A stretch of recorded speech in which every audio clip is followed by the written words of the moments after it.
Hi, I'm Ken Malott, President of Malott Financial Advisors.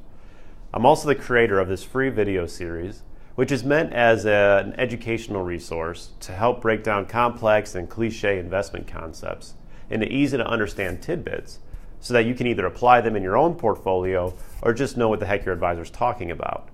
You know, very often as advisors, and I'm guilty of this as well, we will use buzzwords or industry-specific words thinking that we're conveying a great message, but our clients don't really understand what we're saying, right? Or really grasping the true implications of what we're saying. So my goal is always to be educational. I always want to educate my clients. I want my clients to understand what we're doing and why. So I thought this free video series would be helpful for anyone, whether you're my client or not. I think you'll find it very helpful. You know, I had a former boss who always used to say, concentration is the key to becoming rich. Diversification is the key to staying rich. I love that because it's so succinct. It says so much in so few words. A lot of the clients we work with have won the game, right? They're already independently wealthy. They can already achieve their financial goals, right? The key is to help them maintain that independence and help them stay in the position that they're currently enjoying. Too often, investors will have won the game, or should have won the game, only to give it up at the very end because they haven't taken the proper steps to preserve that independence. And that's where diversification comes in, and that's why I love that quote so much.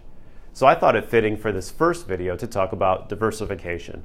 What does it really mean? How do we achieve it? And how does it help us preserve our financial independence? So with that, please join me at the whiteboard. All right. So ideally, we'd love our portfolio to move like this over time. In a straight line, no risk, no volatility. Every year, the portfolio just gets bigger and bigger and bigger, right? In a straight line.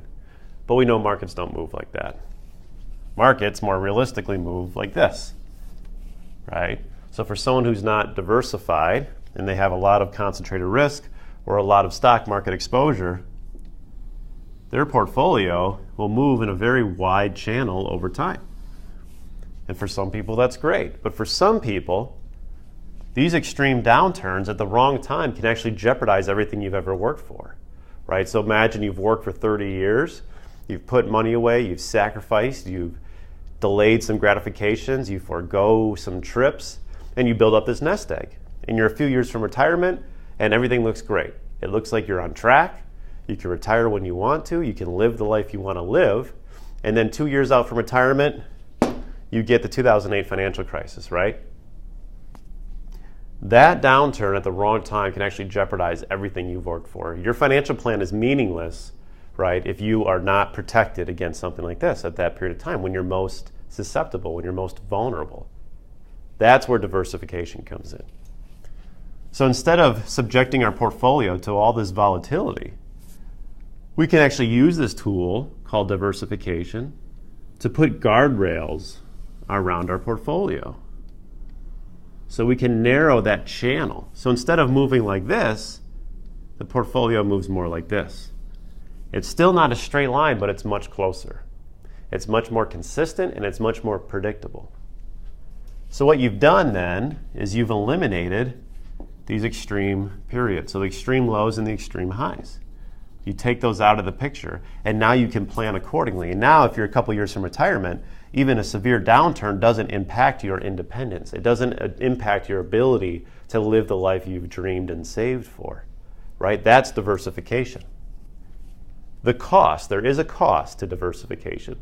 And when we narrow this channel, when we put these guardrails on the portfolio, what you're doing, the cost that you're paying is that you're giving up some long-term return potential. So you have to be willing to do that. Right? If you leave a very wide channel and don't really put guardrails around the portfolio, you are potentially giving yourself a greater long-term return, but you're also potentially risking everything you've worked for, right? So my goal is to help my clients preserve their independence once they've won the game. And that's what diversification does. And the way it works is that different assets and different investments don't all move exactly alike. So although stocks might be doing this over time, maybe your bonds are doing this over time. And you have real estate and commodities, right? And you just have different stocks that move differently to each other. Some are safer, some are more volatile. So you have all these assets, investments to choose from over time, and they all move differently. So you can combine all these different assets and these different investments in your portfolio in different weightings. You can control how wide you want that channel to be. You can control the width of that channel.